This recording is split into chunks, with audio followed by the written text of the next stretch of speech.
अरिहन्ताणम् ॐ ह्रीं ॐ नमो सिद्धाय ॐ ह्रीं ॐ नमो आयर्याणम् ॐ ह्रीं ॐ नमो वज्रायाय ॐ ह्रीं ॐ नमो लोहे सब्बसाहूणम् एषो पञ्चनमुक्तारो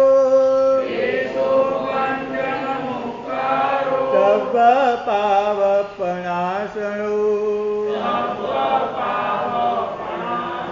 मङ्गलानं च सर्वेषि परमं वै मङ्गलम् ॐ ह्रीं ॐ नमो अरिहन्ताणम् ॐ ह्रीं ॐ नमो सिद्धाय ॐ ह्रीं ॐ नमो आयर्याणम् ॐ ह्रीं ॐ नमो वज्रायाण ॐ ह्रीं ॐ नमो लोहे सब्बसाहूणम् एषो पञ्चनमुक्तारो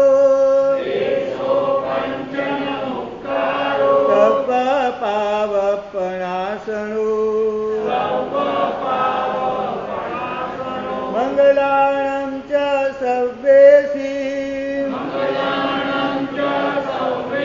परमं वै मङ्गलम् ॐ ह्रीं ॐ नमो अरिहन्ताणम्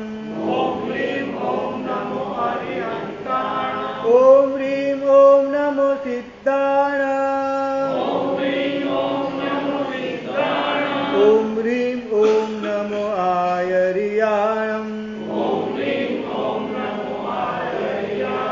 ॐ ह्रीं ॐ नमो वज्रायाण ॐ ह्रीं ॐ नमो लोहे सब्बसाहूणम्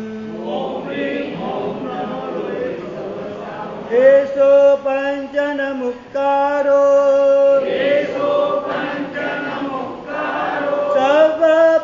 सर्वपावपणासनो मङ्गलानं च सर्वेषिं परमं वै मङ्गलम् चत्वारि मङ्गलम् हरिहन्ता मङ्गलम् सिद्धा मङ्गलम् साहू मङ्गलम् केवलीपन्नतो धम्मो मङ्गलम् चत्वारि लघुत्तमा हरिहन्ता लघुत्तमा सिद्धा लघुत्तमा साहू लघुत्तमा केवलीपन्नतो धम्मो लघुत्तमो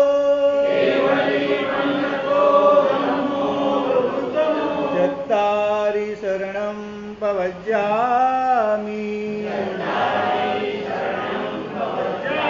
हरिहन्ते शरणं प्रवज्यामि सिद्धे शरणं प्रवज्यामि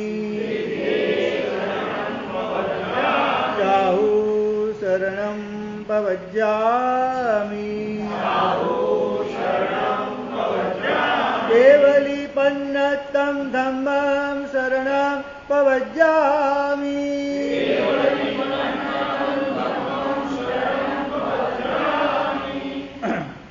કલિકાળ સર્વજ્ઞ ભગવાન હેમચંદ્રાચાર્ય રચિત યોગશાસ્ત્રમાં આપણે 5 મહાવ્રત સ્વરૂપ ચારિત્ર ધર્મની વાત જોઈ રહ્યા છીએ. તો આજે 5મું મહાવ્રત સર્વ ભાવેષુ મૂર્છાયા ત્યાગઃ સ્યાત્ અપરિગ્રહ યત અસત્સુ અપી જાયેત મૂર્છયા ચિત્ત વિપ્લવ. એટલે કે સર્વ ભાવેષુ એટલે કે કોઈ પણ દ્રવ્ય, ક્ષેત્ર, કાળ અને ભાવ એ પર મમત્વ એટલે ગર્ધશ એટલે કે મૂર્છા જે છે એનો ત્યાગ કરો તે અપરિગ્રહ બતાવ્યું છે. એટલે ત્યાં આપણે ત્યાં કલ્પસૂત્રમાં પ્રભુનું સાધન વર્ણન આવે છે કે પરમાત્માને કોઈ દ્રવ્ય, કોઈ ક્ષેત્ર, કોઈ કાળ અને કોઈ ભાવ પ્રત્યે મમત્વ નથી. પરમાત્માને આ દ્રવ્ય મળી જાય તો સારું, આ ક્ષેત્ર મળી જાય તો સારું, આ કાળ આ ઋતુ સારી કહેવાય, શિયાળો સારો કહેવાય, ઉનાળો ખરાબ કહેવાય, ઉનાળો સારો કહેવાય, શિયાળો ખરાબ કહેવાય, ચોમાસું ખરાબ કહેવાય. આવું પરમાત્માને કોઈ કાળ પ્રત્યે કોઈ મમત્વ ભાવ નથી. એટલે આ બધા જ દ્રવ્ય, ક્ષેત્ર, કાળ અને ભાવ પ્રત્યેનું મમત્વનો ત્યાગ કરો, એની પર મૂર્છાનો ત્યાગ કરો, એને અપરિગ્રહ વ્રત કીધું. આ સાધુજીવની વાત છે મારા, કે સાધુ ભગવાનને કોઈ દ્રવ્ય, ક્ષેત્ર, કાળ, ભાવ પ્રત્યે મમત્વ ન હોય. આવા ભાવો સારા કહેવાય, આ સારું કહેવાય, આ ખરાબ કહેવાય, કારણ કે બધું જ પૌદ્ગલિક છે. આત્મા સિવાયની બધી જ વાતો જે છે બધી પૌદ્ગલિક છે. એટલે આત્મા સિવાય આત્મા સારો, આત્મામાં ઉતરવું એ જ એનું મુખ્ય લક્ષ્ય હોય. એટલે એને દ્રવ્ય સાથે કોઈ ભાવ ન હોય. દ્રવ્યનો ઉપયોગ કરે પણ દ્રવ્યની સાથે ઓતપ્રોત ના થઈ જાય. ક્ષેત્રમાં રે ખરો ઉપાશ્રયમાં, તમારા કરતાં બોલો અમારો ઉપાશ્રય ઘણીવાર બહુ સારો છે. તમારું મકાન ઘણીવાર 2 રૂમ રસોડું હોય પણ એટલું નાનું હોય ને, ઘણીવાર બોમ્બેમાં તો જોયું ઘર જે છે ને રોટલો મળે પણ ઓટલો ન મળે એવી અહીંયા વ્યવસ્થા છે. ઘણા ભાગ્યશાળીના ઘર જોયું એકદમ નાના નાના, અને એમાં ઘરમાં પણ નાના ઘરમાં 5-5, 6-6 જણા 7-7 જણા રહેતા હોય. તમારા કરતાં અમારો ઉપાશ્રય કેટલો સારો બોલો. આટલો વિશાળ વ્હાઇટ હાઉસ જેટલો 6 માળનો ઉપાશ્રય છે. કાલે હમણાં પરમ દિવસે બેસ્ટમાં માંગી સંભાળ્યો તો ચડતો જ ગયો, 4થા માળે માંગલિક સંભળા માટે આવવાનું થયું. એટલે આટલો 6 માળનો વિશેષ પ્રકારનો જે ઉપાશ્રય કહી શકાય. બોલો આટલો કોઈ આવો મોટો ફ્લેટ હોઈ શકે, આટલો સ્વતંત્ર બંગલો આટલો હોઈ શકે ખરો?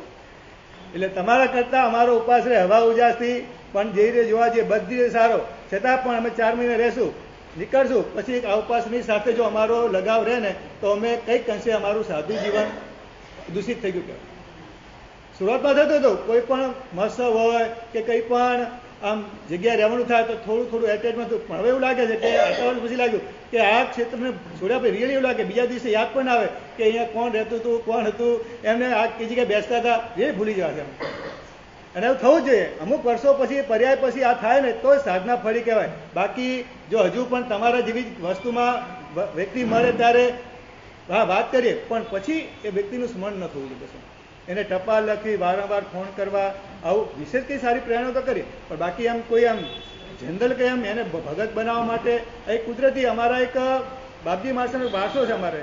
અમારા ભક્તિ યોગાચાર્ય માણસની સતત વાતના કારણે એટલી સતત જાગૃતિ રહે છે કે આ બધામાં પડવાનું નહીં. એટલે કીધું પહેલાં પણ કહેલું કે 15 વર્ષ સુધી અમને સાદી કહેતા હોય છે કે ભીત તમારા ગુરુ. અમને અમારા ગુરુ ભગવાન વારંવાર કહેતા ભીત તમારા ગુરુ. સાધુએ 15 વર્ષ સુધી ભીત સામું મોઢું કરી અને બીજું કશું જ નહીં કરવાનું, માત્ર સ્વાધ્યાય, આરાધના, પોતાની સ્વમાં ઉતરવાનું, પોતાની ઉપર પહેલાં ઉપકાર કરવાનો, પછી પરોપકારની વાત કરવાની. 15 વર્ષ સુધી કોઈ વસ્તુમાં પડવાનું નહીં એવું અમને વારંવાર ગુરુ ભગવાન અમને કહે છે. એના કારણે આ 15-20 વર્ષ સુધી કંઈ આ બધામાં પડવાનું થતું જ નથી અમને લોકોને. અને રહેવાનું થાય બધી જગ્યાએ, પણ રમવાનું લગભગ હવે એમ કહી શકાય કે મોટા ભાગે હવે લગભગ આ ભૂમિકા ધીમે ધીમે સર્જાઈ રહી છે. અને પ્રભુને પ્રાર્થના કરે હજુ પણ આ ભૂમિકા આગળ અમારી વધે. બસ અમને સાચા ભાવમાં સર્વરીતિના પરિણામો સ્પર્શે, બધા જ વસ્તુના મમત્વથી અમે અટકી જઈએ, બસ એવું અમે ઈચ્છીએ છીએ. એટલે અમે છેલ્લે આશીર્વાદ માગશું તમારી જોડે સકલ સંઘ પાસે કે અમે જે વસ્તુના ભાવથી જે ઈચ્છાથી નીકળ્યા છે એ ઈચ્છા અમારી પૂરી થાય, એ અમારી મંજિલ અમને પ્રાપ્ત થાય, એવા સકલ સંઘના અમે આશીર્વાદ માગીશું. આપણે જંબુજી માણસ હતા ને, એ જંબુજી માણસે એમને સકલ સંઘ પ્રત્યે બહુ અહોભાવ. એ જ્યારે પોતાનો જન્મદિવસ હોય ને ત્યારે સકલ સંઘના આશીર્વાદ દેતા હતા. પોતાના બા માણસ સાહેબ એટલે સાધુજી કે માણસ સાહેબ પાસે વાસ્તવ કરાવે, બધા સાધુ ભુવન પાસે પણ વાસ્તવ કરાવે, અને શ્રાવક સાહિકા પાસે પણ વાસ્તવ કરાવતા હતા. ચતુર્વેદ સંઘ મહાન સંઘ જે છે આમાં કેટલા ઉત્તમ આત્માઓ રહેલા હોય. એટલે એમના પોતાના જન્મદિવસ જ્યારે આવે ત્યારે ચતુર્વેદ સંઘના આશીર્વાદ લેતા. અને આજે મારું 9 વર્ષ શરૂ થયું અને ચતુર્વેદ સંઘના આધારે એમના આશીર્વાદથી મારું જીવન સરસ મજાનું ચાલી રહ્યું છે એવી પોતાની સતત ભાવના રહેતી.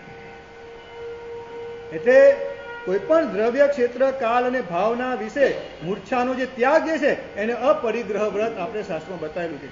નહીં તો શું થાય છે, લખ્યું યદ અસસ્વપી જાય તો મૂર્છયા ચિત્ત વિપ્લવ. ઘણી વાર જો ને વ્યક્તિને વસ્તુ ન મળી હોય છતાં પણ મૂર્છા હોવાના કારણે આ વસ્તુ ક્યારે મળે, અભિલાષા હોવાના કારણે સતત જે છે માણસ ચિત્ત વિપ્લવ, ત્યાં લખ્યું છે પ્રસવ સૌખ્ય વિપર્યાસ. તમને જે શાંતિનું સુખ જે જોઈએ, પ્રસવનું સુખ છે, એનાથી તમને સુખની પ્રાપ્તિ થઈ શકતી નથી, એનાથી ઉલટું દુઃખની તમને પ્રાપ્તિ થાય. એટલે જે વસ્તુ મળી નથી એની અપેક્ષામાં જેને આખો ભાવ તમારો પૂરો થઈ જાય. જે મળ્યું છે ને માણી શકતા નથી. હમણાં એક મજાની વ્યાખ્યા વાંચી છે સંસારની. સંસાર એટલે શું એમ કે જે છે ધારેલું મળે નહીં, ધારેલું મળે નહીં, મળેલું ગમે નહીં, જે મળ્યું છે ગમતું નથી અને ગમ્યું એટલે ટકતું નથી, એનું નામ સંસાર. કેટલી મજાની વ્યાખ્યા કરી. ધારેલું મળતું નથી તમને, તમે ઈચ્છો કે આ વસ્તુ મળી જાય તો સારું. બોલો તમારી કેટલી બધી ધારણા કરી તમે લોકોએ, પણ બધું મળી જાય છે ખરું તમને? ધારેલું મળતું નથી, એના અજંપામાં તમારું જે છે મળેલું વસ્તુ એને પણ માની શકતા નથી. અને એ રીતે તમારા અજંપામાં, એકદમ હતાશામાં, વિષાદમાં તમે લગભગ મોટા ભાગનું જીવન પૂરી કરી નાખો છો. એટલે ધારેલું મળે નહીં, મળેલું ગમતું નથી. જે મળ્યું છે, બોલો ઘરવાળી મળી, પછી દીકરા મળ્યા, ગમે ઊંડાણમાં જતો વિચારશું પછી બધું. એટલે ધારેલું મળે નહીં, મળેલું ગમતું નથી. જે મળ્યું, બોલો તમને જે ઘર મળ્યું તમને ગમે છે? બોલો હજુ પણ આનાથી વધારે સારો ફ્લેટ મળે તો સારું, હજુ આનાથી મોટો બંગલો મળે તો સારું. જે પૈસા મળે સંતોષ છે ખરો? ગમવું એટલે મતલબ શું? સંતોષ છે ખરો? તમે ધારેલું મળતું નથી, મળેલું ગમતું નથી, અને ગજબ વસ્તુ ગમી ગઈ છે ટકતું નથી. બોલ તમારા ટકે છે ખરું? બોલો તમને ગમે વસ્તુ બહુ ગમી ગઈ છતાં પણ એનો વિરહ તમારે સહેવો પડે છે. તમારે ધારેલું મળતું નથી, મળેલું ગમતું નથી, ગમેલું વસ્તુ ટકતી નથી. બસ આનું નામ સંસાર. એમાં જ તમારું લગભગ આ મોટા ભાગના વર્ષો તમારા પૂરા થઈ જશે. કમસે કમ હું તો મને ઘણી વાર થાય છે કે તમે લોકો ચિંતન કેમ નથી કરતા? બસ સાહેબે કહ્યું બોલે જન્મ દિવસ છે ને એ ચિંતનનો દિવસ છે. શાસ્ત્રમાં તો શું બતાવે છે ખબર છે? અનુવિચી મરણથી આપણે મરણના 17 પ્રકાર બતાવે છે. આચાર્ય સૂત્રમાં મરણના 17 પ્રકાર બતાવે છે. આવિચી મરણ એક મરણ બતાવ્યું છે ત્યાં કને કે આપણે ક્ષણે ક્ષણે જેમ મોજા સમુદ્રમાં એક તરંગ આવે એટલે પૂરું થાય, બીજું પૂરું થાય, એમ સતત આપણી ઉદયવાલિકામાં આયુષ્યના દરિયા છે આવી અને ભોગવાઈ અને આપણે આયુષ્ય પૂરું કરી રહ્યા છે. આમ જોવા જઈએ ને આપણે એમ કે હું 17 વર્ષનો થયો, 20 વર્ષ થયો, પણ 20 વર્ષ મારા જીવને ઓછા થઈ ગયા. આવિચી મરણથી આપણું મરણ સતત ચાલી રહ્યું છે. બોલો આપણે શાસ્ત્રમાં તો એટલી બધી વાત આવી છે કે બાળકનો જન્મ થાય ને તે આપણે શું કહીએ કે જન્મ થયો, પણ શાસ્ત્રકાર એટલે કે 9 મહિનાના પૂરા થઈ ગયા. આયુષ્યના 9 મહિના પૂરા થઈ ગયા, એનું આયુષ્ય 9 મહિના ઓછું થઈ ગયું. ભાઈ આપણે કે હજુ જન્મ થયો છે બાળકનો, અને શાસ્ત્રકાર ભગવાન તો બતાવે છે કે એના આયુષ્યના 9 મહિના પૂરા થઈ ગયા. કારણ કે આયુષ્ય બંધ ક્યારે? આયુષ્ય ક્યારે કહેવાય?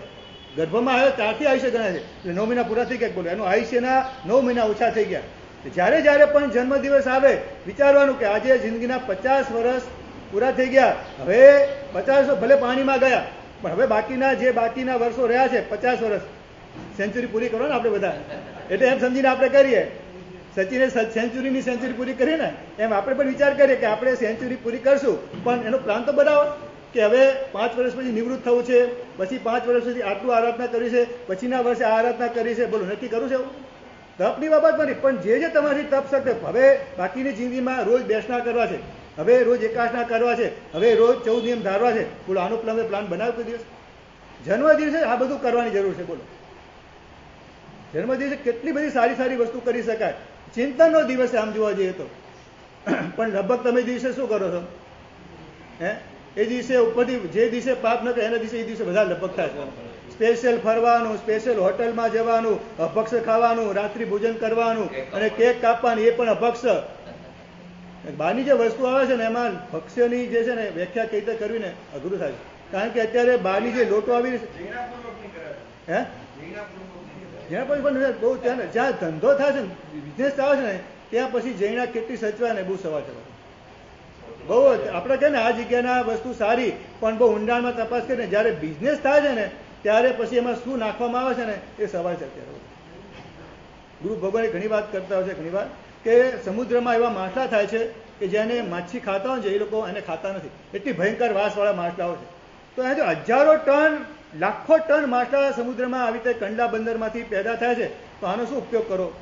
તેના કારણે લોકોએ આખી મશીનરી વિકસાવી અને એ માછલાઓને હીટ આપી અને એકદમ સૂકી નાખે અને એનો પાવડર બનેલો એને સરકાર પણ અત્યારે રજા આપે. 30% કોઈ પણ લોટમાં તમે ઉમેરી શકો, બોલો એવું 30% ઉમેરવાની સરકાર રજા આપે છે. બોલો માનશો તમે? બોલો તમે વિચારો, હવે બહારના બિસ્કીટ કે બહારના ખાખરા કે બહારની વસ્તુ જે છે એમાં શું નહીં આવતું હોય એ સવાલ છે અત્યારે. બોલો સરકાર પરમિશન આપે છે તમને, બોલો કે કોઈ પણ વસ્તુમાં 30% આ પ્રોટીનનો ભૂકો તરીકે એનો પાવડર અંદર નાખી શકાય, એ સરકાર અનુમતિ આપે છે. બોલો માનશો તમે?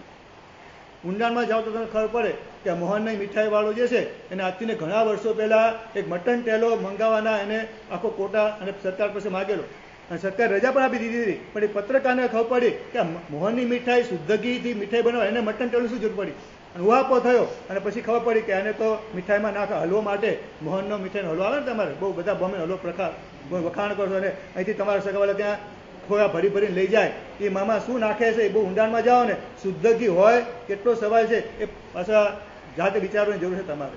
એ મટન ટેલો નાખતા હશે કે શુદ્ધ ઘી નાખતા હશે કે ડાલડા ઘી કે વનસ્પતિ ઘી નાખતા હશે એ તમારી જાતને પૂછવાનું કે પોસાય કે ન પોસાય, બધું તમારે વિચારવાનું છે.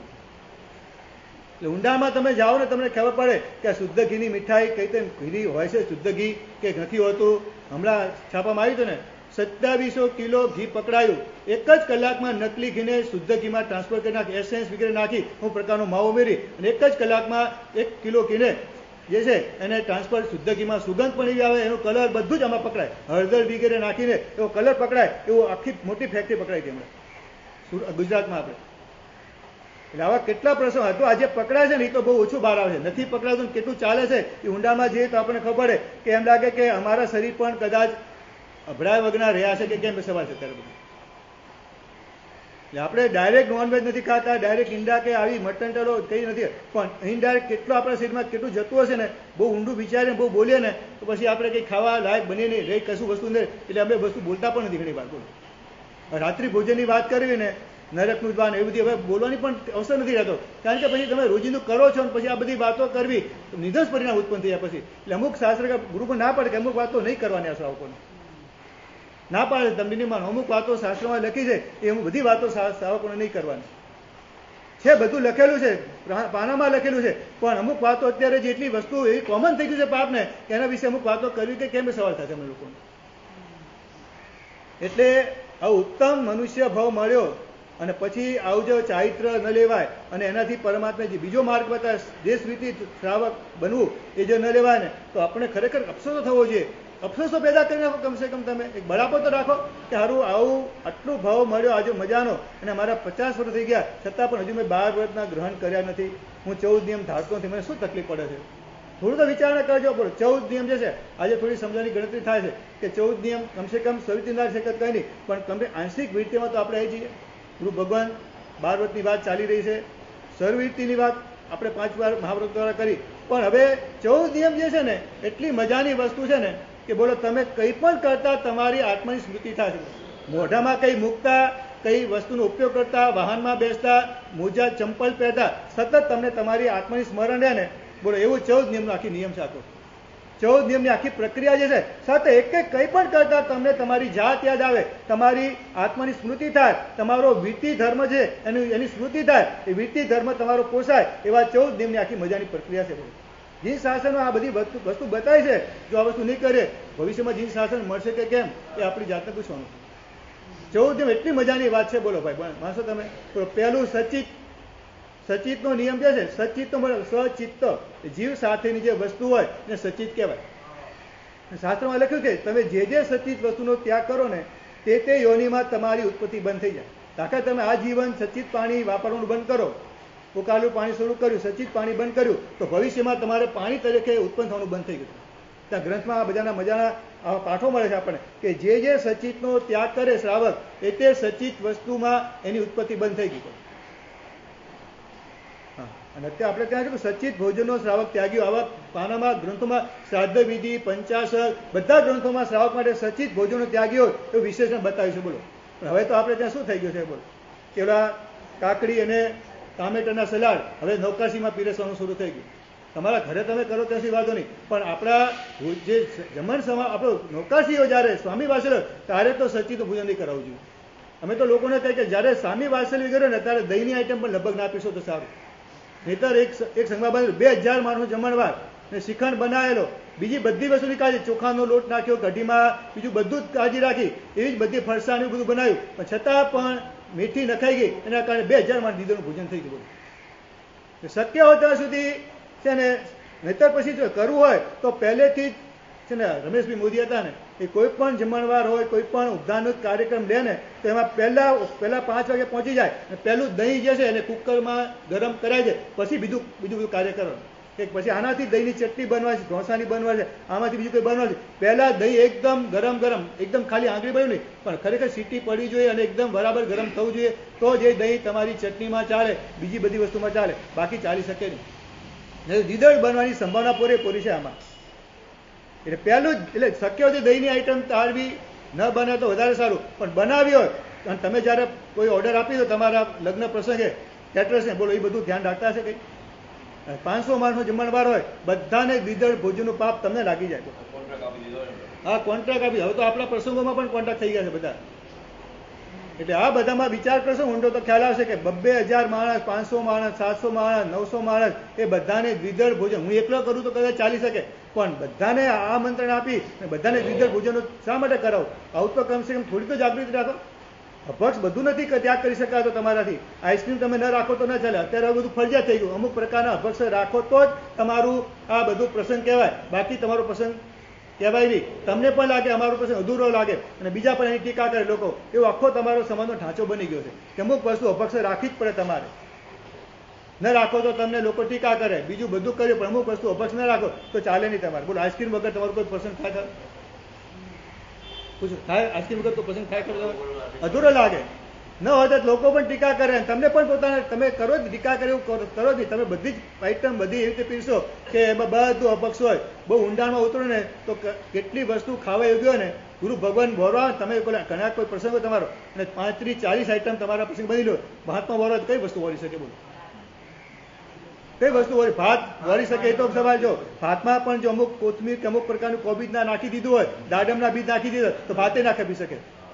રોટલી પણ વિચારવા જાય, ઘણીવાર લાગે, પૂરી ખપે, રોટલી ખપે, બીજું બાકી. બોલો, જે ભોજન 6 કાંઈની વિરાટનાથી બન્યું એ ભોજન ગુરુ ભગવાનના પાત્રમાં ન પડે, બોલો એ ભોજન કઈ રીતે તમે આપી શકો? 6 જીવની કાંઈની વિરાટનાથી ભોજન થઈ એ ગુરુ ભગવાનના પાત્રમાં પડે તો કંઈક તમારું છે પાપ ધોવાય. પણ જે 6 જીવની કાંઈની વિરાટના કરીને જે ભોજન બન્યું અને એ ગુરુ ભગવાનના પાત્રમાં સુપાત્રદાનનો લાભ ન મળે તો એ ભોજન બનવાનો મતલબ શું? તમારા સગાવાલા ખાય અને કંઈક તો પાછી ટીકા કરે પાછું. તમે બધી સગવડ સારી કરી હોય ને તો પણ બોલો, તમે ઊંડાણથી બરાબર સાંભળો ને, જો ત્યાં રેકોર્ડિંગ મૂકી દીધું હોય ને કોઈ વાર ગુપ્ત રેકોર્ડિંગો, તો તમને ખબર પડે કે મારી લોકો કઈ પ્રશંસા કરે. તમને એમ કે મેં જલસાબંધ બધાને જમાડ્યો, બધું જલસાબંધ પ્રસંગ કર્યો, પણ અંદર ખાને લોકો શું તમારું, લોકો સારું કરશો ને તો ધુમાડો કર્યો શબ્દ વાપરશે. જોજો, મોટા ભાગના તમારા સગાવાલા તમારી કહે છે કે જો આને આટલા 1000ની ડીશ, 2000ની ડીશ આમાં ધુમાડો કરી નાખે, એના કરતાં આ કર્યું તો સારું. એ પોતે કરે ચાલે, પણ બીજા કરીને ધુમાડો કહે છે. એટલે તમે જો કદાચ ઊંડાણમાં જ પુખ્તમાં રહીને સાંભળો ને તો તમારી કોઈ પ્રશંસા કરતા લગભગ નહીં મળે. તમને એ તમારા કાકાના દીકરાઓ, એ તમારા ભાઈઓ, એ તમારા સગાવાલા કે જેને તમે પોતાના માની રહ્યા છો, એ જ તમારી ટીકા કરતા હશે. તમને ખબર જ હશે બધાને. બધું સારું કરવા માંગો છો છતાં પણ એ લોકો તમારી કોઈ પ્રશંસા કરી શકતા નથી. એમાંથી કંઈક તો ખોટ કાઢશે, કંઈક પણ તમારી ખામી તો કાઢશે જ લોકો તમારી. બોલો, લોકોને ખુશ કરી શકાતા જ નથી. એટલે જ અમારા સાહેબની ભક્તિ હોય એમાં કે રીઝો એક સાહી, પરમાત્માને રીઝવાના છે બસ. રીઝ્યો સાહિબ સંગના પરિહરે ભાગે સાધી અનંત. બહુ મજાની વાત છે ઋષભદેવ ભગવાન સ્વરમાં કે એકવાર પરમાત્મા રીઝી જાય ને તો સુરત છે, પણ અનંતકાળ સુધી એ પરમાત્માની પ્રીતિ ચાલ્યા કરે. બાકીના સગા સંબંધની પ્રીતિ જે છે ને આ ભવપૂર્તિ ચાલે કે ન ચાલે એ સવાલ છે. એટલે સાહેબજીનું મિશન છે. સાહેબજી તો વારંવાર આ વાક્ય કોટ કરતા કે રીઝવો એક સાહી, પરમાત્માને આપણે રીઝવવાના છે. લોક કોઈ દી રીઝવતો નથી. કોઈ દિવસ ગમે તેટલું સારું કરો તો તમારા સગા સંબંધી કે સમાજ ક્યારે પણ રીઝાતો નથી, તમારી પર ખુશ થતો નથી. એ કઈ ને કંઈ ખામી કાઢી અને તમારા પ્રશ્ન વખોડ છે ખરા, વખાણવાની વાત આવતી જ નથી કોઈ જગ્યાએ. તમે પોતે જ નિરીક્ષણ કરજો અને પૂછજો કોઈને બરાબર. તમારી સામે બધું સારું સારું કહેશે, પણ અંદર ખાને જ્યારે બે મળશે ત્યારે લગભગ તમારી ટીકા થતી હશે. જોજો તમે. આવું સંભાવના વધારે છે. બધી જે બને એવું નથી કહેતો, પણ સંભાવના લગભગ આવી વધારે છે અત્યારે. એટલે આવું ઉત્તમ જીવન મળ્યા પછી સર્વવિધિ ન લઈ શકાય તો કમસે કમ મારે 14 નિયમ લઈને પણ 12 વ્રતધારી શ્રાવક બનીને મારે કંઈક દેશવિધિનું પાલન કરવું છે. તો સચિતનો મતલબ જીવ સાથેની વસ્તુ હોય એને સચિત કહેવાય. તો એનો ખરેખર શ્રાવકે ત્યાગ કરી દેવો જોઈએ. જે કંઈ વસ્તુ સચિત હોય, કાચું મીઠું, 48 મિનિટ પહેલા શાકભાજી ફ્રૂટ વગેરે અને શાક વગેરે જે ચૂલે એકદમ બરાબર ચડીને પક્વ થયું હોય તે જ એ અચિત કહેવાય. બાકીની બધી વસ્તુ સચિત કહેવાય. કાચું પાણી પણ જો શક્તિ હોય તેનો ત્યાગ કરો તો વધારે સારું. પણ કદાચ તમારે પીવું છે તો માફ કરી નાખો કે આટલું કાચું પાણી હું વાપરીશ, આટલા જગ, આટલા ઘડા અથવા આટલા વોટર બેગ, તમને જે ફાવતું એ રીતે તમે, પણ એક ચોક્કસ થાય તો લીટર ઉપર થાવ લીટર ઉપર કે આટલું સચિત પાણી વાપરીશ. મીઠું ન વાપરે તો બહુ સારું, બલવણ પડે તો બહુ સારું, પણ નથી વાપરવું પડે છે તમારે તો પણ 5 ગ્રામ 10 ગ્રામ એનાથી વધારે મીઠું નહીં વાપરું. બાકી શાકભાજીમાં તમે પણ ધારી દો કે સચિત શાકભાજી તો હું નહીં ખાઉં, કાચા શાકભાજી સલાડ નહીં ખાવું પડે તો એનું માપ ધારી દો તમે કે આનાથી આટલા 500 ગ્રામ કે કિલોથી વધારે નહીં. એ જે ફ્રૂટ જે છે એ પણ 48 મિનિટ પછી વાપરો, જ્યુસ વગેરે તો વધારે સારું. પણ ન વાપરવા તમારે તાજું જ વાપરવું હોય તો માપ ધારી નાખો કે આટલાથી વધારે શાકભાજી કે ફ્રૂટ કિલોના ભાવમાં કેવી રીતે ધારી દો. તો આનાથી વધારે સચિત નહીં વાપરો. બસ આ પહેલો નિયમ છે સચિત. વજનથી અને બંનેથી ધારો વધારે સારું, પણ એકલા વજનથી ધારો તો પણ વાંધો નથી. દ્રવ્યથી ધારો તો વધારે સારું કે ભાઈ એક જ સચિત વસ્તુ વાપરી અને એ પણ આટલા માપમાં તો વધારે લાભ મળે. તો સચિત જે છે કે તમારે શક્ય ત્યાંથી ત્યાગ જ કરાય તો બહુ સારું. કારણ કે શ્રાવકનું વિશેષણ આવે છે ગ્રંથોમાં, સચિત ભોજનનો ત્યાગી શ્રાવક હોય. અને તમે જો સચિત વાપરશો તો ભવિષ્યમાં અને જો એ વખતે વાપરતા આસક્તિ ઉત્પન્ન થઈ ગઈ, સલાડ વાપરતા તો સંભાવના છે અને એ વખતે આયુષ્ય બંધાઈ ગયું તો કાકડી તરીકે કે ટમાટર તરીકે તમારો જન્મ થવાની સંભાવના છે. જ્યાં આસક્તિ તેવી ઉત્પત્તિ. ફ્રૂટ ખાતા અને આસક્તિ થઈ ગઈ, અચિત હોય તો પણ આસક્તિ થઈ ગઈ તો ફ્રૂટ તરીકે તમારો જન્મ થવાની સંભાવના પૂરેપૂરી છે. સચિત હોય તો વધારે સ્વાદ આવે, સીધી વાત છે. એટલે સચિત ભોજનનો શ્રાવક ત્યાગી હોય એ સમજને રાખીને સચિત જેટલું ત્યાગ થાય એટલું કોશિશ કરો. તમે જોવાનું કે શા માટે વાપરવું પડે મારે. એવી રીતે બીજું છે નિયમ, દ્રવ્યનો નિયમ છે. સચિત દવ બિગઈ. તો દ્રવ્ય જે છે એમાં અલગ અલગ સ્વાદવાળી વસ્તુ તમે આખા દિવસમાં કેટલી વાપરશો એને દ્રવ્ય કહેવાય. દાખલા તરીકે તમે સવારે દૂધ વાપર્યું, કેસરવાળું દૂધ, તો એક દ્રવ્ય કહેવાય. બપોરે પીપળાવાળું દૂધ વાપર્યું, સાંજે હળદરવાળું દૂધ વાપર્યું, તો 3 દ્રવ્ય અલગ અલગ કહેવાય. પણ સવારે ગળ્યું દૂધ વાપર્યું, બપોરે એ જ વાપર્યું, સાંજે જ વાપર્યું તો એક જ દ્રવ્ય કહેવાય. પણ સવારે દૂધપાક વાપર્યો, સાંજે ખીર વાપરી તો દ્રવ્ય બંને અલગ કહેવાય. ભલે ચોખા નાખેલો પણ બંનેની બનાવટ, બંનેનો સ્વાદ અલગ આવે. એટલે આ તમે અલગ અલગ સ્વાદવાળા દ્રવ્યો કેટલા મોઢામાં નાખશો. દાખલા તરીકે તમે દૂધ પીવાનું શરૂ કર્યું અથવા ચા પીવાની શરૂ કરી અને મોડી લાગી અને પછીમાં ખાંડ નાખીને વાપર્યું તો એ 2 દ્રવ્ય થઈ ગયા તમારા. મોડું દૂધ વાપર્યું, મોડી ચા વાપરી અને પાછું ખાંડ નાખીને બીજું દૂધ વાપર્યું, 2 દ્રવ્ય થઈ ગયા તમારે. ચેવડો છે એક સાથે વઘાર થયો હોય, સેવ વગેરે પૌવા વગેરે, તો એક વઘાર થયો એક જ દ્રવ્ય કહેવાય. પણ એમાં સિંગદાણા અલગથી તમે વાપરો તો એ પાછું બીજું દ્રવ્ય કહેવાય. કારણ કે એનો સ્વાદ અલગ અનુભવાય. એક જ દ્રવ્ય કહેવાય. પહેલેથી નાખેલું, પાછળથી નાખો તો બે કહેવાય પાછું. એટલે આવા અલગ અલગ દ્રવ્યો જે છે આખા દિવસમાં તમે કેટલા વાપરશો. તમે પોતે વિચાર કરો ને, તમારા ઘરમાં સવારે કેટલા દ્રવ્ય બને છે. અમારે સાધુ ભોગવને દ્રવ્ય ઘણા વાપરવાના આવે તમારા કરતા.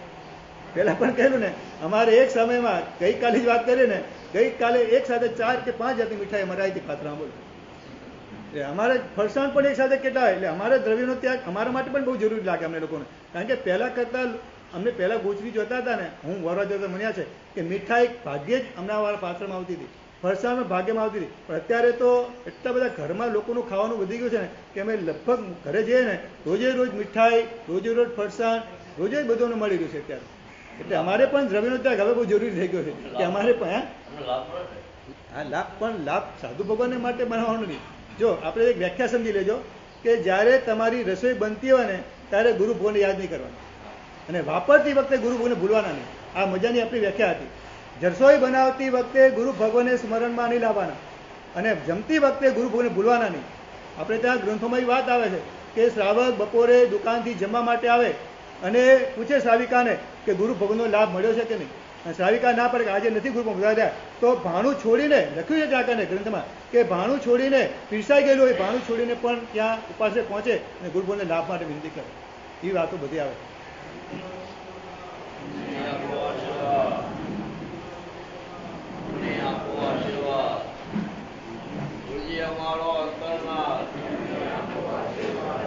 અમારો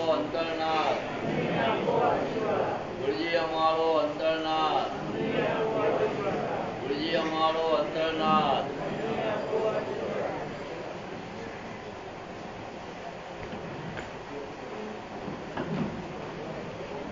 બોલો જગન્નાથ દેવ કી જય. સ્વામી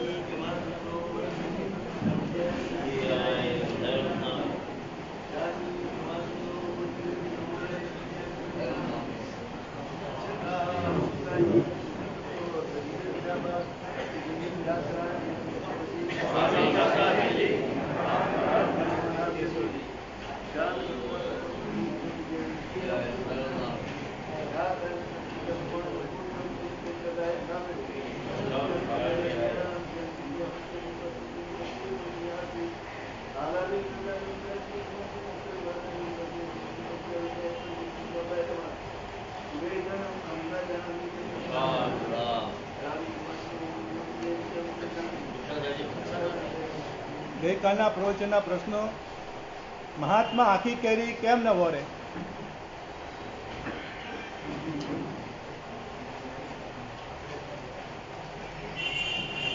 પાછળ નવા કોઈ પાછળ બોલો બોલો. હા, જીવ અજગતો હોવાને કારણે જીવે પોતાની રજા નથી આપી, કારણ કે જે સમારી નથી, જેમાંથી રસ નીકળ્યો નથી, એ સચિત હોવાના કારણે જીવ પોતે રજા આપતું નથી. ભલે એનો માલિક આપી રહ્યો છે, પણ જીવ પોતે રજા નથી આપી કે મને ઉપયોગ કરો. એટલે જીવ અજગત લાગે છે, એટલા માટે ગુરુ ભગવાન આખી કેરી વળતા નથી.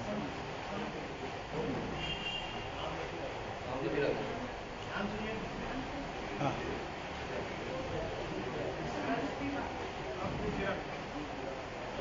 સજ્જન નામના વ્યક્તિની પેલી શ્રાવિકા બેને કઈ રીતે ભક્તિ કરી? સજ્જન નામના વ્યક્તિની પેલી શ્રાવિકા બેને દેરાસરમાંથી બહાર નીકળ્યા પછી કેવી રીતે ભક્તિ કરી એની વાત કરવાની છે. બોલો.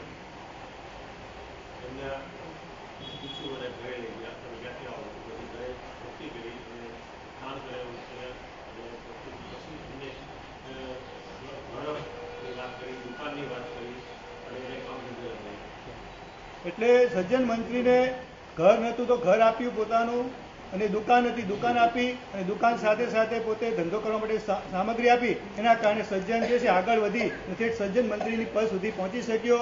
એક શ્રાવિકાની ઉત્તમ ભક્તિના કારણે આપણને સજ્જન મંત્રી મળ્યા. એના કારણે ઘણા બધા શાસનના કામો થયા છે. એ વાતો હવે અનિતિનું ધન કેટલા દિવસ સુધી ટકે એની વાત ગુરુ ભગવંતે મજાના તુલસીદાસના દુહા દ્વારા બતાવેલું. કોઈને ખ્યાલ હોય તો બોલો. બેન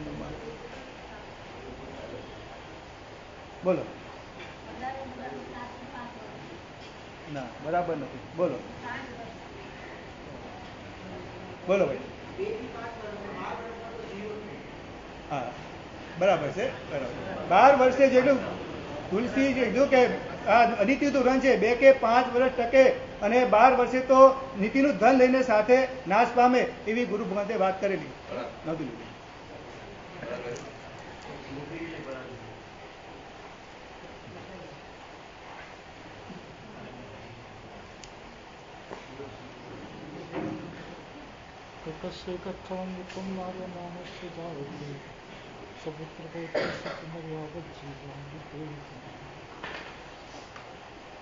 ચોથું અણુવ્રત છે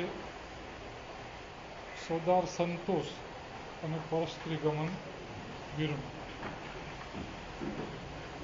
તો એક અપેક્ષાએ એ વ્રત જગમાં દીવો.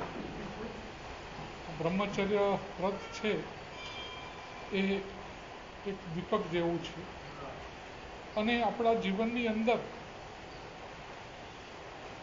જો ગ્રહસ્થ માણસ છે સંપૂર્ણપણે કામ વાસનાનો ત્યાગ કરી શકતો નથી,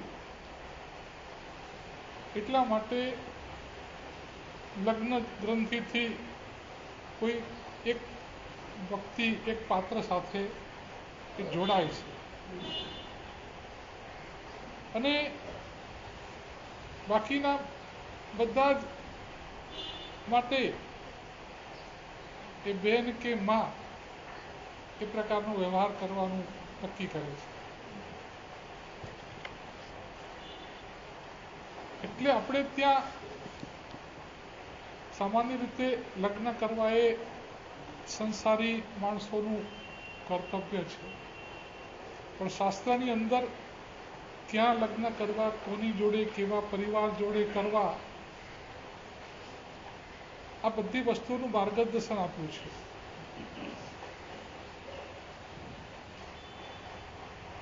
કે ગોત્ર જુદું હોય. આપણે ત્યાં એક ગોત્રની અંદર લગ્ન થતા નથી, મુસલમાનની અંદર થાય છે. આજના વૈજ્ઞાનિકો પણ કહે છે કે એક ગોત્રની અંદર લગ્ન થાય તો એના કારણે જે DNA વગેરેમાં બધી જે ગરબડો થાય છે, એના કારણે એને જે સંતતિ થાય એ એટલી બધી સાત્વિક ન બને. તો આપણે ત્યાં તો પરંપરા જ છે કે એક ગોત્રની અંદર લગ્ન થતા નથી. પણ કુલ અને શીલ સમાન હોય. એટલે આપણા લેવલનું જે હોય, આપણા જેવા આચાર વિચારવાળા હોય એવા પરિવારો જોડે જ કન્યાની લેવડ દેવડ વગેરે થાય તો તમારા ઘરની અંદર પણ સંસ્કારો જળવી રહે. એટલે કુલ શીલય સમય શાર્દમ કૃતોદ્વાહોન્ય ગોત્ર છે. તો પૈસા કેવી રીતે કમાવા એ પણ શાસ્ત્રકારોએ બતાવ્યું છે કે તમે સંસારી માણસ છો એટલે પૈસા વગર તમારે જીવી શકાય નહીં. પણ તમારી પાસે જે વૈભવ હોય, સંપત્તિ હોય, કેવી હોવી જોઈએ? તો કે ન્યાય સંપન્ન વૈભવ, ન્યાય નીતિથી યુક્ત હોય એવો વૈભવ જ તમારી પાસે હોવો જોઈએ. તો સામાન્ય રીતે આપણે આપણી જે વૃત્તિઓ જે છે એના માટે જે એક પાત્ર જોડે આપણે વિધિસર લગ્ન કર્યા છે એની જોડે જ આપણા વ્યવહાર હોય, બીજી કોઈ જોડે આપણા કોઈ પણ પ્રકારના વ્યવહાર ન. આપણે ત્યાં વસ્ત્રની મર્યાદા પણ આજે એવું છે કે મુસલમાનની છોકરી તમને પગથી માથા સુધી ઢાંકેલા વસ્ત્રોવાળી જોવા મળે, પણ જેને સારા કુળની કહેવાય એ ઉચ્ચ કુળની કન્યાઓમાં આ પ્રકારના વેશભૂષા જોવા મળતી નથી. જે દિવાળીમાં આપણે 10 સપનાની વાત આવે છે ને કે પુણ્યપાળ રાજાને, એમાં પણ એક સપનું આવે છે કે કમળ ઉકરડાની અંદર પડ્યું છે. તો ભગવાને એને કહ્યું કે હવે પુણ્યવંત પ્રાણી કોઈ પ્રાય મધ્યમ જાત, હવે જે એકદમ સારા જે સંસ્કારો છે ને એ હવે બહુ ઉચ્ચ કહેવાતા શ્રીમંત ઘરાનાની અંદર તમને જોવા નહીં મળે. મધ્યમ વર્ગની અંદર આ બધા સંસ્કારો તમને જોવા મળશે. આપણે ત્યાં જે વસ્ત્રની મર્યાદા છે, વેશભૂષાની મર્યાદા છે, એ મર્યાદા જેમ જેમ તૂટતી જાય છે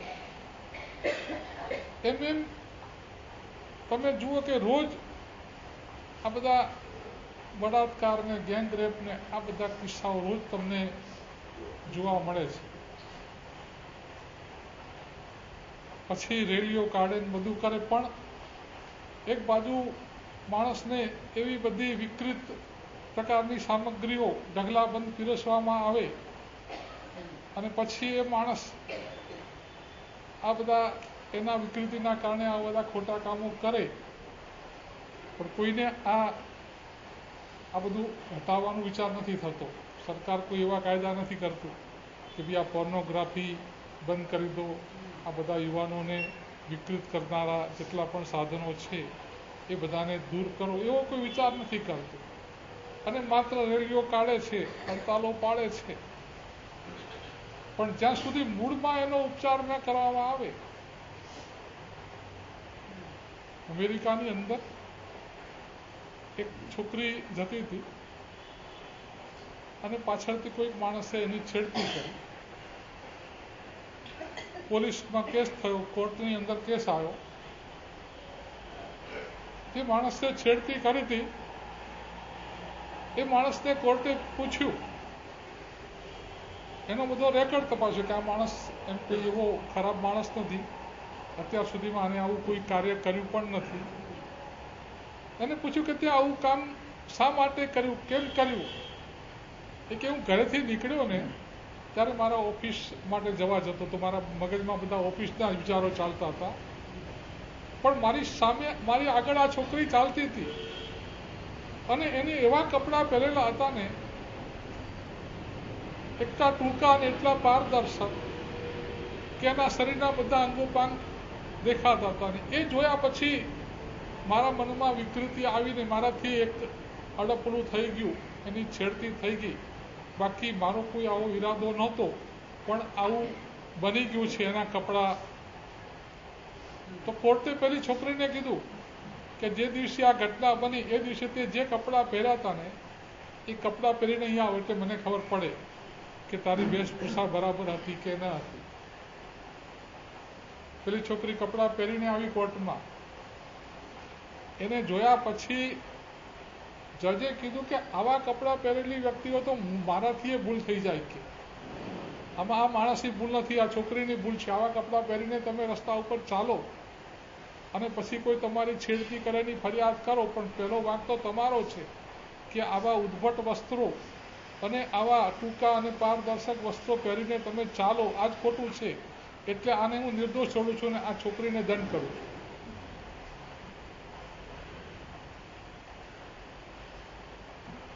દરેક મા બાપે પોતાની દીકરા દીકરીઓને જે કપડાં જે ફેશનના માંગે, જે સિનેમાના જે એક્ટ્રેસે પહેરેલા હોય એવા કપડાં માંગે. ફાટેલા કપડાં પહેરવાની પણ હવે ફેશન થઈ ગઈ છે. સાજા હોય તો ફાડીને પહેરવાના. એટલે આ એક્ટરો છે ને એ જે પ્રકારના કપડાં અને જેવું પહેરે ને પછી એ આપણા સ્વાસ્થ્ય માટે સારું છે કે નથી સારું એ જોવાનું.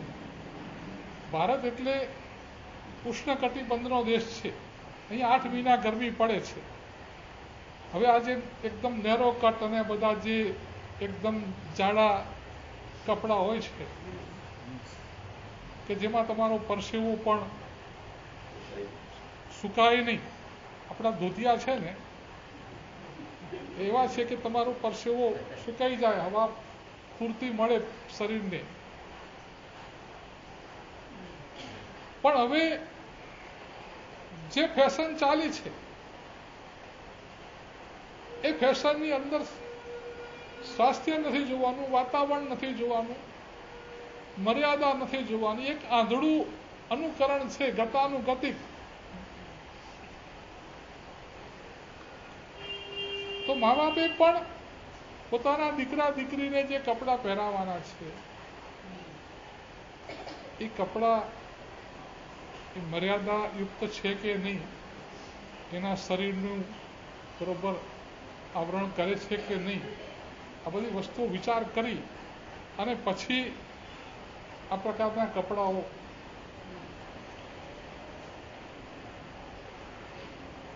એક હજામ ને એક દરજી બે ભેગા થયા. હજામ કે યાર આ સિનેમાને એક તો રોજ નવી નવી જાતના વાળ એટલે અમારે બધા શીખવા પડે છે. અહીંથી કાપેલા, આમ કરેલા, તેમ કરેલા જેવા એક્ટરો.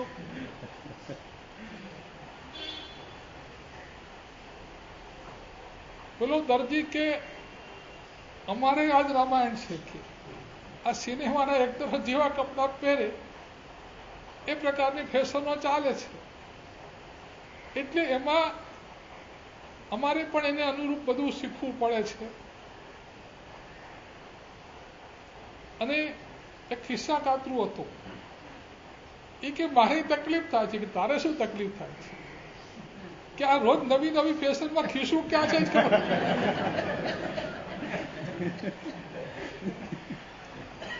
એટલે કે મારે આ બધા કપડાની સ્ટડી કરવી પડે છે કે આ ડિઝાઇનમાં ખીસું અહીંયા હોય, આ ડિઝાઇનમાં ખીસું અહીં હોય, એટલે અમારે અમારો જે ધંધો ચલાવવાનો હોય.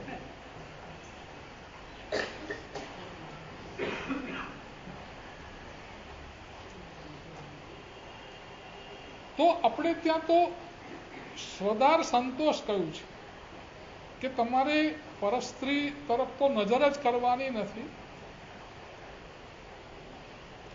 લક્ષ્મણને રામે પૂછ્યું કે આ બધા દાગીના જે છે ને, જો ને તારા ભાભીના છે કે નહીં? તો એને કીધું કે કંકણી નાભિજાનામી કેવું રે, નિપુરે તો અભિજાનામી નિત્યમ પાદાબ્જ વંદના. કે આ કંકણ છે મારા સીતા ભાભીના છે કે નહીં મને ખબર નથી, અને આ હાર સીતા ભાભીનો છે કે નહીં ખબર નથી, પણ આ જાજર તો સીતા ભાભીના જ છે. કેમ કે રોજ એમના પગમાં હું નમસ્કાર કરતો હતો, એટલે એમના પગના મેં દર્શન કર્યા છે ને પગમાં ઝાંઝર કર્યા હોય, બાકી એમના હાથને મેં કોઈ દાડો ધ્યાનથી જોયું નથી, એમના ચહેરાને કે એમના ગળાને પણ મેં ધ્યાનથી જોયું નથી. આપણી મર્યાદા હતી કે પરસ્ત્રી તરફ તો નજર કરાય જ નહીં, અને પોતાની સ્ત્રી પ્રત્યે પણ તીવ્ર આસક્તિ નહીં કરવાની. આપણે ત્યાં તુલસીદાસની વાત આવે છે કે તુલસી સંત તો પછી થયા, પહેલા જ્યારે ગ્રસ્ત હતો ત્યારે એની ઘરવાળી જે રત્નાવલી હતી ને, એના પ્રત્યે જબરજસ્ત આસક્તિ. એ આખો દિવસ એનું મોઢું જોયા કરે, ખેતરે જાય અને આવે એટલે પહેલું એની ઘરવાળીનું મોઢું જુએ. એની ઘરવાળીને કંઈક પિયર પ્રસંગ હોય ને જવાની આવે માંગણી, પણ કે નહીં, ક્યાંય નહીં જવાનું, મને તારું મોઢું જોયા વગર ધ્યાન નથી પડતું. એના પિયર કેટલાય પ્રસંગો આવે, પિયરિયા તેડવા આવે, તુલસી કોઈ દિવસ રજા ના આવે. એમાં એક દિવસ તુલસી ખેતરે હતો અને એની રત્નાવલીના પિયરિયા આવ્યા કે અમારે ત્યાં કંઈક પ્રસંગ છે અને રત્નાવલીને લેવા આવ્યા છીએ. તો તુલસીની માએ કીધું કે જો તમારે રત્નાવલીને લઈ જાઓ તો હમણાં ચાલો, આમ તો મારે તમને જમાડવા પડે અને બધી, પણ જો તુલસી ખેતરથી આવશે ને તો પછી તમને એ રત્નાવલીની રજા નહીં આપી. તમારે, હું સમજુ છું કે દરેક બાઈને પોતાને પિયર જવાની ઈચ્છા હોય અને આવા જ્યારે પ્રસંગ હોય ત્યારે મારે એને મોકલવી જ જોઈએ ને તમારે એને તેડવા આવવાનું જ હોય, એટલે મારે ના પાડવાની હોય જ નહીં, પણ તમે હમણાં લઈ જાઓ. જો રોકાશો અને તુલસી આવશે તો પછી એ છોકરો જિદ્દી છે. પેલા લોકો રવાના થઈ ગયા. સાંજ પડે તુલસી આવ્યો કે રત્નાવલી ક્યાં છે? માં કે બેટા એના પિયરમાં કંઈક પ્રસંગ હતો અને એના પિયરિયા તેડવા આવ્યા હતા, પણ કે તે મોકલીશ કેમ? કે બેટા તને વ્યવહારની ખબર નથી, પણ હું વ્યવહાર સમજું છું કે આવા પ્રસંગે કોઈ પણ બાઈને પિયર જવાનું મન થાય અને એને મોકલવી જોઈએ. મને પણ મારા પિયર જવાનું મન થાય તો વહુને કેમ ન થાય? પણ પેલો કે મને એનું મોઢું જયા વગર ધ્યાન નથી પડતું, હું હમણાં જાઉં એની પાછળથી. માં કે દીકરા આકાશમાં જો વરસાદ તૂટી પડે એવું છે, નદીમાં પૂર આવેલા છે, રસ્તામાં ગારા ને કીચડ છે, જવા જેવું નથી. પેલો કે નહીં મારે તો જવું એટલે જવું. પણ માં કે સાંજ પડી ગઈ છે અને તું ચાલતા થોડો પહોંચીશ ને અંધારું થઈ જશે ને પછી મોટી નદી આવશે, એ નદીની અંદર પૂર આવેલું છે, સામો કાંઠે જવું હોય તો હોડી વગર જવાય નહીં, અને અત્યારે રાતના કોઈ હોડી બોડી હોય નહીં. એ કે કંઈ નહીં, માને રત્નાવલીનું મોઢું જોયા વગર ચેન પડશે. નીકળ્યો. નદીએ પહોંચતા અંધારું થઈ ગયું. હોડી તો નથી, પણ પૂરમાં માણસોના મળદા તણીને આવતા હતા. આને એમ કે આ કંઈક હોડી છે, કારણ કે એના મગજમાં રત્નાવલી સિવાય બીજું કંઈ, મળદા ઉપર બેસી ગયો. અને પેલા કાંઠે પહોંચી ગયો. પાછો ગારા કીચડ ખૂંદતો રાતના 12 વાગે સાસરે પહોંચ્યો. હવે 12 વાગે ધોધમાર વરસાદ પડે, અવાજ પતરાના ઉપર એટલો અવાજ આવતો હોય કે આ પેલો કે ખોલો ખોલો, પણ કોણ સાંભળે? દરવાજો ખખડાયો, બૂમ પાડી. પછી થયું કે પાછલી બાજુ જવું. તો પાછલી બાજુ કંઈક લટકતું હતું, એમ કે દોરડું છે. પકડીને ઉપર ચડી ગયો. ચડીને એની ઘરવાળીના પાસે જઈને એને ઉઠાડી. પેલી બાઈ ચમકી કે અત્યારે રાતના 12 વાગે તમે આયા કેવી રીતે? નદીમાં કેટલું બધું પાણી હતું. એ કે કંઈક મને મળી ગયું ને હું આવી ગયો. પણ કે આ ઘરમાં અંદર બારણું કોને ખોલ્યું? કે બારણું નહીં ખોલ્યું, પણ પાછળ દોરડું લટકતું હતું. પણ કે તમારા માટે દોરડું કોણે લટકાવ્યું છે? જોયું તો સાપ લટકતો હતો. પણ એમ કહેવાય છે કે ઘુવડ છે ને એ દિવસે આંધળું હોય છે અને કાગડો રાતે આંધળો હોય, પણ કામી છે ને એ તો દિવસ ને રાત 24 કલાક આંધળો હોય છે. અને કંઈ એનું કોઈ ભાન હોતું નથી. એ સાપને પણ દોરડું સમજીને આવી ગયો. ત્યારે રત્નાવલીએ કીધું કે અસ્થિ ચરમમય દેહમમ તામે ઇતની પ્રીતિ હોતી જો રઘુરામ में તો નહીં હોત ભય ભીતિ. આ મારું શરીર હાડકા લોહી માંસ બધી ગંદકીથી ભરેલું છે. આવા શરીર ઉપર તમને આસક્તિ છે, આંધળો રાગ છે. આટલો પ્રેમ જો ભગવાન ઉપર તમે કરી દો ને તો તમારો બેડો પાર થઈ જાય.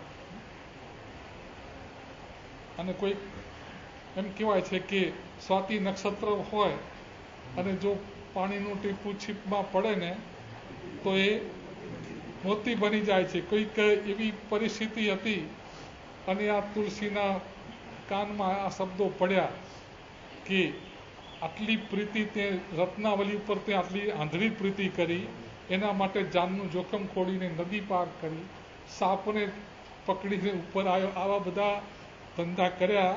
આટલી પ્રીતિ જો ભગવાન ઉપર કરી હોત ને તો કંઈ નહીં. હવે જાગ્યા ત્યારથી અને પછી એ તુલસીદાસ બની ગયો. અને પછી એ માણસે એનું બનાવેલું રામચરિત માનસ છે, આજે પણ ઘરે ઘરે લોકો ગાય છે. જે કામી તુલસી હતો એ સંત તુલસી બની ગયો માત્ર ચિંતન કરવાથી. કે આવા હાડકા લોહી માંસ આવા શરીરની અંદર રાગ કરવાનો, આની અંદર આસક્તિ કરવાની, આમાં છે શું? યોગશાસ્ત્રમાં કહ્યું છે હેમચંદ્રશ્રી મહારાજ કે યદિ નામસ્ય કાયસ્ય યદ અંતસ્તદ બહિર્ભવેત. આ શરીરની અંદરનો માલ બહાર આવે ને બહારનો માલ અંદર જતો રહે. આવું જો કદાચ થાય ને તો માણસે ગીધડાને સંભળીથી બચવા માટે 24 કલાક આમ દાંડો, કેમ કે આ બહાર આવે તો આ સંભળીને ગીધડા તો માંસને એ સંભળી ભલે ને 1000 ફૂટ કે 2000 ફૂટ ઊંચે આકાશમાં ઉડતી હોય, પણ એની નજર ક્યાં હોય? કોઈ બગીચા ઉપર ના હોય, કોઈ બીજી જગ્યા ઉપર ના હોય, ક્યાંય કોઈ મળદું પડ્યું છે, કોઈ માંસનો લોચો પડ્યો છે, આના ઉપર જ એની નજર હોય. અને એને કુદરતે આંખ પણ કેવી આપેલી છે. આપણી આંખ છે ને એમાં 8 પિક્સેલ હોય છે, એટલે 8 કેમેરા જેટલું કામ કરી શકે ને એટલું કામ આપણી આંખ આમ આજુબાજુનું જોઈ શકે. એને 2000 પિક્સેલ કુદરતે આપ્યા છે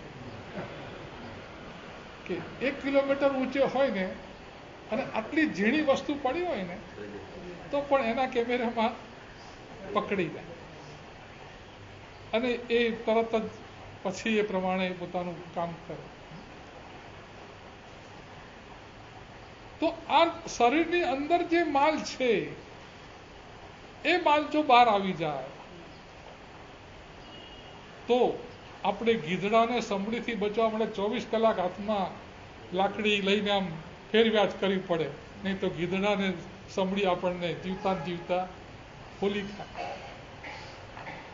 તો આવા શરીર જેની અંદર આ જે ગંદી સાત ધાતુ કહેવાય, લોહી, માંસ, અસ્થિ, મજ્જા, આ સિવાય કશું નથી, એવા શરીરની પાછળ, એવા દેહની પાછળ રાગ, આસક્તિ, આ બધું કરવાની કોઈ જરૂર નથી. આપણે જેટલું બને એટલું વધુ ને વધુ શીલ પાળવું છે, બ્રહ્મચર્યનું પાલન કરવું છે. અને આપણી જે મર્યાદા છે, એક પત્ની વ્રત, એને પણ બરોબર પાળવી છે. બાકી શાસ્ત્રમાં કહ્યું છે કે પુરુષ માટે સ્ત્રી જોખમ છે અને સ્ત્રી માટે પુરુષ જોખમ છે. અને મોટા ભાગે શાસ્ત્રો જે છે એ પુરુષોને નજર સામે રાખીને લખાયા છે. એટલે શાસ્ત્રની અંદર સ્ત્રીનું વર્ણન અને સ્ત્રી ચરિત્રનું વર્ણન બહુ વિસ્તારથી આવે છે. સ્ત્રીથી સાવધ રહેવા માટે આ યોગશાસ્ત્રમાં એક શ્લોક લખ્યો છે કે પ્રાપ્તુમ પારમપારસ્ય પારાવારસ્ય પ્રાપ્યતે સ્ત્રીનામ પ્રકૃતિ વક્ત્રાણામ સ્ત્રી ચરિત્રસ્ય નો પુનઃ. એટલે આ મોટા મોટા સાગરનો અંત આવી જાય પણ સ્ત્રીના ચરિત્રનો કે સ્ત્રીના મનનો તાગ કોઈ લઈ શકતું. તો કુમારપાળ માટે જ આ યોગશાસ્ત્ર બન્યું છે. એટલે એને કીધું કે ગુરુદેવ, આ તમે થોડું વધુ પડતું લખી નાખ્યું છે. તમે એમ કહો છો કે સાગરનો પાર આવી જાય અને સ્ત્રી ચરિત્રનો પાર ના આવે. અમે તો એમ કહે છે કે બૈરાની બુદ્ધિ તો પગની પાનીએ હોય, એની પાસે એટલી બધી જ ના હોય. એ વળી પુરુષોને શું ફસાઈ દે અને પુરુષોને શું છેતરી શકે. એટલે આ થોડું તમે વધારે પડતું લખ્યું એવું લાગે છે. એટલે અતિશયોક્તિ હોય તો કાઢી નાખો. એમ કલિકાલ સર્વજ્ઞ કે ભાઈ આપણે અતિશયોક્તિ હોય તો કાઢી નાખશું. પણ હું તને એક વાત કહું કે આજે રાતના 12 વાગે ગામની બહાર મંદિર છે ને, મંદિરના ઓટલા ઉપર તું જજે અને ત્યાં જે કંઈ દેખાય જોજે અને પછી મને આવતીકાલે કહેજે કે આ શ્લોકમાં અતિશયોક્તિ છે કે નથી. તું પડે કે ચલો એક દિવસ એ પણ જોઈ લઈએ. તો જ્યાં એને કહ્યું તું ત્યાં પહોંચ્યો. ત્યાં એક ભાઈ અને એનો ધણી ઓટલા પર સૂતેલા અને એમાં પેલો એનો ધણી, એની તબિયત સારી મરી ગયો. એનું મળદું બાજુમાં પડ્યું હતું અને પેલી બાઈ કોઈક બીજા માણસને બોલાવી લાવીને એની જોડે દુરાચાર કરવા લાગી. અને આ બધું કુમારપાળે જોયું. અને બીજા દિવસે સવારે પરોઢિયું થઈને પેલી બાઈએ પોક મૂકી કે મારા પતિ મરી ગયા છે, આ છે તે છે, હવે મારે મારા પતિની પાછળ જીવતા બળી મરીને સતી થવું છે. લોકો તો જીવતા સતી થાય છે. લોકો તો ઢોલ વાજા વગાડ્યા ને કોઈ કેસર ને અબીલ ને ગુલાલ ને હજારો માણસો ભેગા થઈ ગયા. આગળ પેલું સબ ચાલે ને પાછળ પેલી બાઈ છૂટા સાથ સાથે અને લોકો સતી માનો જય હો, સતી માનો જય હો. અને કુમારપાળે એના ઝરૂખામાંથી જોયું. કુમારપાળને થયું કે આ બાઈ અને આ સતીના નખરા કરે છે, આને સતીને શું લેવાનું. એટલે કુમારપાળ ગયો સ્મશાનમાં. બાઈને એકવાર પૂછ્યું કે આ બધા નાટક કરવા રહેવા દે. રાતના 12 વાગે તારો ધણી મરી ગયો તો તું શું ધંધા કરતી હતી મને ખબર છે. આ બધા સતી થવાના. પછી એ બાઈ સ્ટેજ ઉપર ચડી ગઈ કે જુઓ જુઓ આ તમારો રાજા કુમારપાળ કેવો છે. મને કહે છે કે તું આની પાછળ બળી ના મર, મારી રાણી થઈ જા. હાય હાય, આ કેવો કુમાર પાંડની તો આખી પબ્લિક વચ્ચે જે આબરૂના કાંકરા થયા એ કે અમારા ગુરુ મહારાજ કહેતા હતા કે આ સ્ત્રી ચરિત્રને ન પહોંચાય એ વાત તો 100% એને કીધું કે ગુરુ મહારાજ તમે લખ્યું છે તે બરાબર છે કે સાગરનો પાર આવી જાય પણ સ્ત્રી ચરિત્રનો પાર ના. તો હંમેશા આપણને શાસ્ત્રકારોએ કહ્યું છે કે તમે વિજાતીયથી બને તેટલા દૂર રહો, તમારો કોઈ ઈરાદો ના હોય, પણ આ દુનિયા છે ને, પ્રેમસુરી મહારાજ અને ભુવન ભાનુસુરી મહારાજ તલેટીએ જતા હતા અને રસ્તામાં એક ઉપાશ્રયમાં ભુવન ભાનુસુરી મહારાજના બેન મહારાજ હતા અને એમને કંઈ કામ હશે, રોડ ઉપર આવ્યા અને ભુવન ભાનુસુરી મહારાજ જોડે કંઈક પૂછપરછ આવી. પ્રેમસુરી મહારાજ આગળ નીકળ્યા અને ભુવન ભાનુસુરી મહારાજ 2 મિનિટ પેલા બેન મહારાજ જોડે કંઈક વાત કરવા રોકાયા. પછી પ્રેમસુરી મહારાજે પાછળ જોયું તો પેલા વાત કરતા હતા. પછી 2 મિનિટમાં તો આવી ગયા.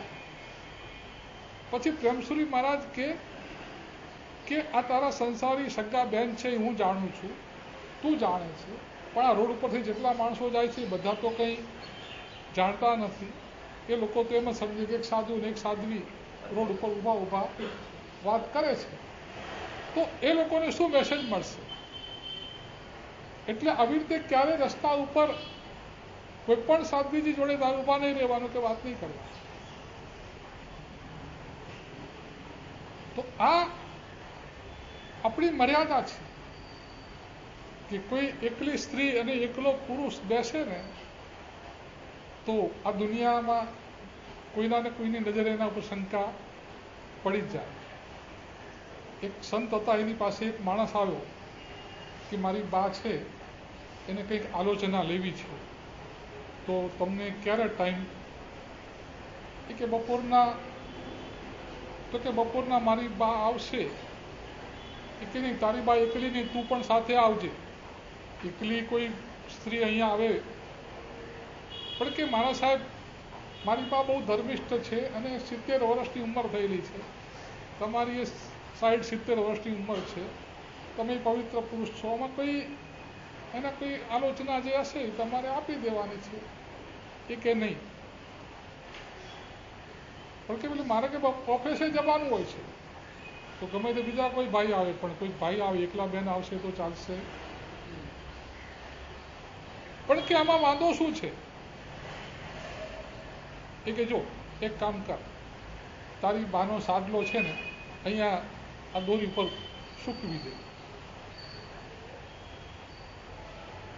પેલા ચલો આમાં શું છે, સાદલો સૂકી દીધો.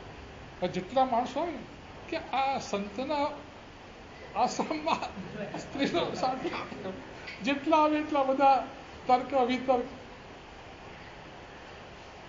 પછી પેલાને કીધું કે આ સાદલો ખાલી અહીં છે ને તો 50 જણા ઇન્ક્વાયરી કરે છે, તો કોઈ સ્ત્રી જીવતી બેઠી હોય તો લોકો કેટલા તર્ક વિતર્કો કરે. એટલે તારે સાથે આવવું તો આવજે, નહીં તો તારી બાને મોકલતો. તો આ રીતે આપણી જે મર્યાદાઓ છે એનું આપણે જો પાલન કરીએ તો આ સૌદાર સંતોષ પરસ્ત્રી ગમન નિર્માણ એનાથી આપણે આગળ વધવાનું. આવતીકાલે તપ વધામણા અને કંકોત્રી લખનનો પ્રસંગ છે, એટલે કાલે બધા ભાગ્યશાળીઓ ટાઈમસર આવી જાઓ. રવિવાર છે એટલે રવિવારે લગભગ આપણે ત્યાં પ્રોગ્રામ બહુ મોડા શરૂ થતા હોય, એટલે ટાઈમસર આવો તો ટાઈમસર શરૂ થાય તો આપણે પ્રસંગને બરાબર માણી શકીએ. પછીના દિવસે 26મી તારીખના દિવસે ઉપકરણ વંદાવલી, એટલે ગુરુ ભગવાન આમ જોવા જઈએ તો આદાન અને પ્રદાનનો મહોત્સવ કહી શકાય. ગુરુ ભગવાન પોતાના સ્વહસ્તેથી આપણને ઉપકરણ પ્રદાન કરશે અને આપણે તે પ્રકારના ચડાવો, આરાધનાના ચડાવો બોલી તે પ્રકારના ઉપકરણોને ગ્રહણ કરવાનો તમારા માટેનો મજાનો દિવસ.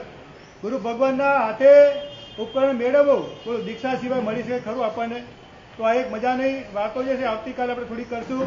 અને પરમ દિવસે ખરેખર એ પ્રસંગ માનવા જેવો છે કે ખાસ બીજા બધાને ભાગ્યશાળીઓને જણાવજો, આજુબાજુના બધા લોકોને કહેજો કે આ પ્રસંગ માનવા જેવો છે, ખાસ બધા એ દિવસે બધા.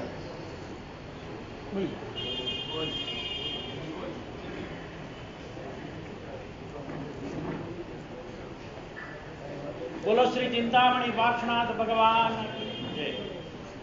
પરમ પૂજ્ય શાસ્ત્ર સંશોધક મુનિચંદ્ર સુરેશ્વરજી મહારાજા અને સાથેના ગુરુ ભગવંતો પૂજ્ય સાધ્વીજી ભગવંતો એની ઈસરામાં આપણી સિદ્ધિ તપની આરાધના જુદા જુદા સોપાન સર થતા જાય છે. 7મી બારી શરૂ થઈ ગઈ, 8મી બારી આવશે ખબર નહીં પડે.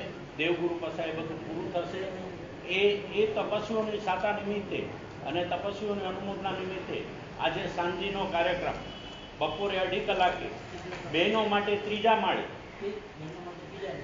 બહેનો માટે બીજા માળે અને ભાઈઓ માટે ત્રીજા માળે વ્યવસ્થા રાખી છે. અને સાધર્મિક ભક્તિ ત્યારબાદ પધારેલા સર્વેની એમાં લાભ આપવા વિનંતી. આવતીકાલે કંકોત્રી લેખન તથા તપ વધામણાનો કાર્યક્રમ, એમાં પણ સમયસર.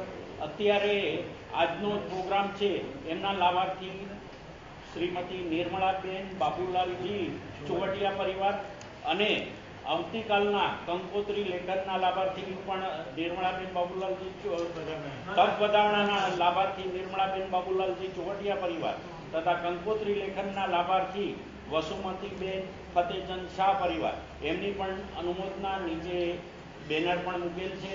અને આવતીકાલે પણ પધારેલા સર્વેની સાધર્મિક ભક્તિ છે એ પ્રમાણે લાભ આપવા માટે ખાસ વિનંતી. પર્યુષણ પર્વ નજીક આવી રહ્યા છે. પર્યુષણ પર્વમાં આપણે વ્યાખ્યાન પછીની પ્રભાવનાનો નકરો 3000, બપોરના વ્યાખ્યાન પછી પ્રભાવનો નકરો 1000 અને સંવત્સરની દિવસે પ્રભાવના નકરો 5000. જેને જેને ભાવના હોય, જે દિવસ તમને યોગ્ય લાગે એ પ્રમાણે નીચે મહેતાજી પાસે નામ લખાવી દેવા વિનંતી. બીજા પણ ઘણા બધા લાભો છે, બધું બોર્ડ પર મૂકેલું છે, એટલે એ પ્રમાણે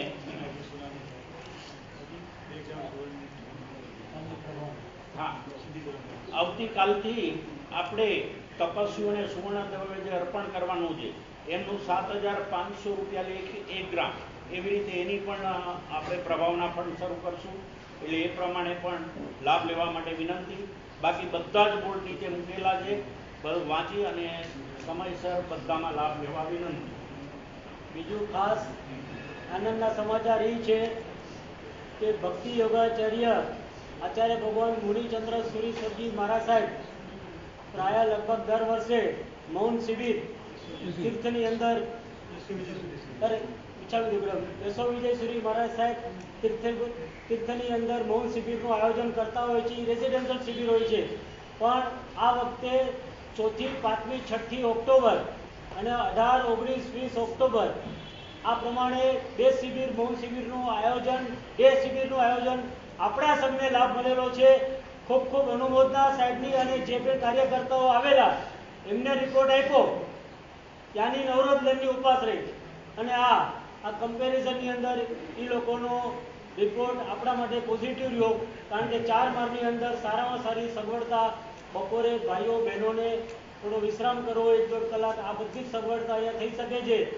એટલે આપણે સંઘના કારોબારી કમિટીના મિટિંગ થઈ અને ત્યાં સાહેબને વિનંતી કરી આવ્યા. સાહેબે જે બી બોલાવી દીધી 4થી 5મી 6મી અને 18, 19, 20 એટલે 18, 19, 20 એટલે ઓરી પછી તરત જ. અને આ પેલા 4થી 5મી 6મી ઓક્ટોબર છે. ઓનલાઈન રજીસ્ટ્રેશન કરવાનું છે, વહેલો તે પહેલો. લગભગ એ લોકોની ગણતરી 550 થી 600ની છે, એટલે જલ્દી ભરાઈ જશે.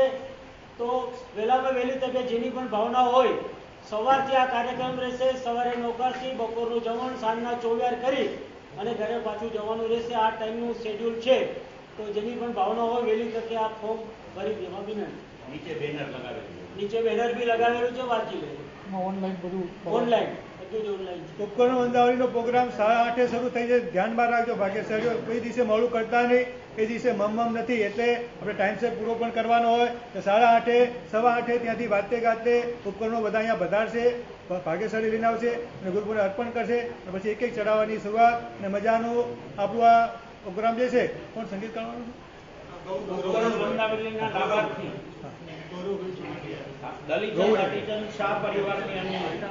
ગૌરવભાઈ ચોવટિયા આવવાના છે આ સંગીત. અને આપણા સંઘના સંજયભાઈ વગેરે, વિકેશભાઈ વગેરે સુંદરભાઈ સંવેદના કરાવશે આપણને. બહુ મજાનો પ્રોગ્રામ જોવા જેવો છે. આવશે જાહેર રજા છે, ખાસ બધા પધારજો અને બહુ મજા આવશે. ગુરુવંદન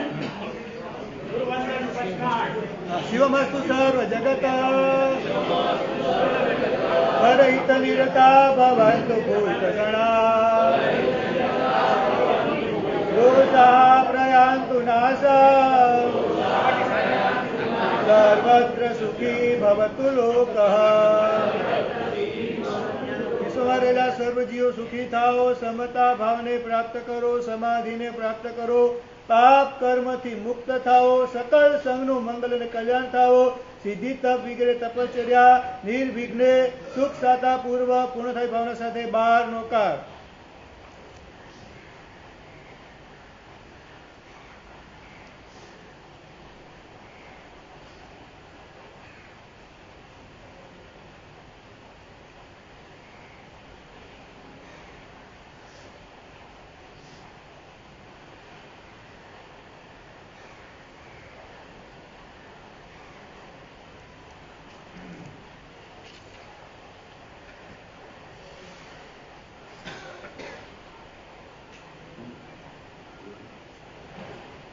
Shami Kamasaro Jamani Jaya Shami Shami Kamasaro Jamani Jaya Jabbar Surai Susato Trivediyaba Susayin Jatra Nirvojodi Shami Sata Deji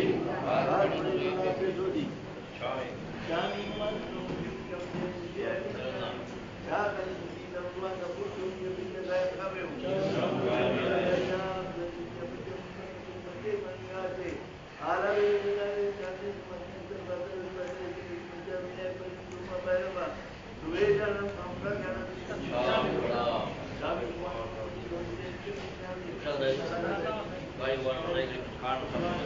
उपास पाणहार सुरेगे पाणहार पूरी समुद्रम पाणस्थोलेटम अल्लेना चेलम उसिरे उपसवाद पुलिस सात पूरी समुद्रम आइपुलम के बचकाय अंतम यादुलम एकाश्रम दियाश्रम दिखाई दियम के आलम सागर के नाम पूर्ण प्रयोजन पाणस्व दिवसा सुत्यागन उसिरे सौर मंगल मान गुरु प्रदान कालम प्रदानम सर्वधर्माणाम जय राम जय जी